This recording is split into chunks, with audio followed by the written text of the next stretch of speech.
सवाल मौसूल हुआ है कि मैं जब भी अपनी बीवी के पास हम बिस्तरी के लिए जाता हूँ कि वो हम बिस्तरी से पहले शर्त रखती है कि इस शर्त पे हम बिस्तरी करने दूंगी।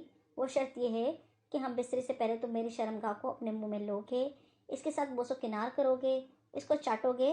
अगर तुम ये करोगे तो तुम्हें हम बिस्तरी करने की इजाज़त है। अगर तुम तैयार हो तो करीब आओ, वरना मुझसे 10 फीट के फासले पे रहो। डॉक्टर साहिबा, मैं तंग आ चुका हूँ ये काम करते करते। मेरी बीवी है, जिद करती है, मैं क्या करूँ? इसकी इजाज़त है भी या नहीं? इसके अलावा बहुत सी फीमेल व्यूवर्स भी ये सवाल पूछती हैं कि हमारे खामिद हमारी पिछली शर्मगाह से यानी दुबर के रास्ते से हम बिस्तरी करते हैं। अगर हम इनकार करते हैं तो वो हमें तलाक की धमकी देते हैं कि अगर ये काम नहीं करोगी तो तलाक दे दूँगा। और बाज़ औरतें ये भी कहती हैं कि मुझे इस बात पर मार भी पड़ती है, वो मारते पीटते भी हैं। और बाज़ मर्दों की तरफ से ये बात भी आती है कि अगर औरत और मर्द दोनों राज़ी हैं तो क्या दुबर में करना, एक दूसरे की शर्मगाह को चूसना, चाटना, मुँह में लेना, क्या ये जायज़ है या नाजायज़ है? ये बड़ा अहम मसला है। ये कोई बेहयाई की बात नहीं है। यकीन कीजिए, मुझे हकीकत में इन सवालात का सामना है और मैं चाहती हूँ कि इन सवालात के जवाब दूँ।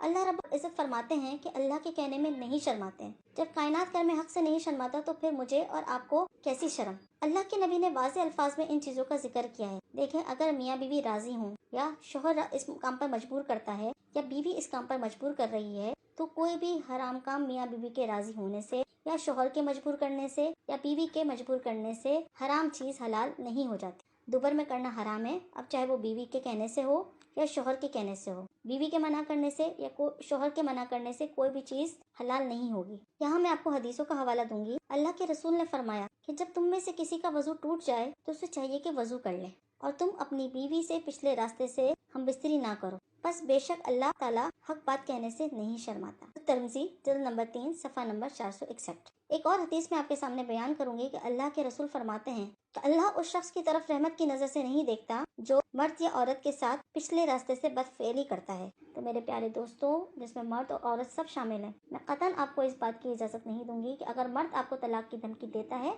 तो दे दे तलाक। तलाक की घर टूटता है टूट जाए। वो शख्स जो आपको दीन से हट के जहन्नुम के रास्ते की तरफ ले जा रहा है, उसके साथ रहने से बेहतर है कि आप तलाक ले लें। देखें, शोहर अगर तलाक की धमकी देता है तो उसकी सूरत में हम अल्लाह की तालीमात को झुटला नहीं सकते, ना हराम चीज़ हलाल बन जाएगी। मुंह में लेना, इसमें दारुल उलूम का फतवा है और इस बात और कई फतवे इस बात पर आए कि जिस ज़बान से हम अल्लाह रब्बुल इज़्ज़त का नाम लेते हैं, रसूलुल्लाह सल्लल्लाहु अलैहि वसल्लम पर दरूद पाक भेजते हैं, कुरान पाक पढ़ते हैं, उस ज़बान से इस गंदी जगह को चाटना, मुंह में लेना, चूसना, ये सब गलत है। जिससे हम खुराक इस्तेमाल करते हैं, खाना खाते हैं, कई तरीका सही है कि हम इस शर्मगाह को, इस गंदी चीज़ को अपने मुंह के अंदर लें। अल्लाह ताला ने उस शर्मगाह के लिए मकाम बनाया है, उसको उसी जगह इस्तेमाल करें तो ज़्यादा बेहतर है।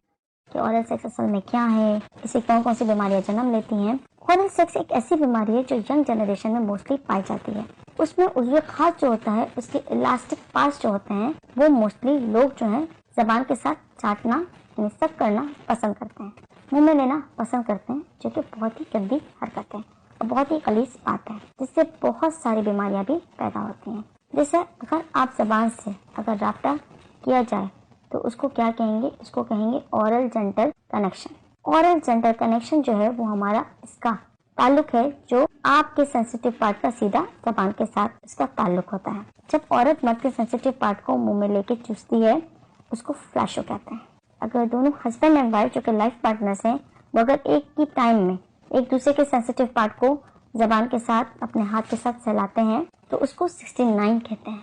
आप पहले 69 क्यों कहते हैं? क्योंकि वो उस वक्त ये दोनों जिस शेप में होते हैं वो 69 का लुक देता है, इसलिए इसको 69 भी कहा जाता है। यूरोपियन नाम नहाद जो दानिश्वर हैं वो इसकी बहुत ज़्यादा हिमायत करते हैं और कॉस्मोपॉलिटन मैगजीन में भी उन्होंने इसकी हिमायत में दलील दी है। लेकिन चूंकि हम मुसलमान हैं और गैर फितरी अमल से हम बिस्तरी करना या हम बिस्तरी के दौरान उन तमाम मराहल से गुजरना जो कि शरीयत ने नाजायज़ और हराम करार दिए हैं, तो हमें उनसे बचना चाहिए। बेहतरीन तरीका यानी कि इस्लामी तरीके के मुताबिक मुबाशरत करना, शरीयत के मुताबिक चलें तो आप बहुत सारी बीमारियों से महफूज रह सकेंगे। इस टॉपिक पर बात करने का मकसद बेहयाई या वल्गैरिटी फैलाना नहीं है, बल्कि आपको आपकी सेहत का एहसास दिलाना है कि चंद लम्हों की लज्जत के लिए गुनाह के काम से भी बचिए और अपनी ज़िंदगी को बीमारियों से भी बचाइए। क्योंकि लज्जत तो थोड़ी सी देर में ख़त्म हो जाएगी, लेकिन जो बीमारियां जो हैं वो आपकी फिर जान लेके छोड़ती हैं। दुनिया में भी परेशानियों का बायस बनेंगी और आखिरत में भी आपके लिए गुनाह का बायस बनेगी।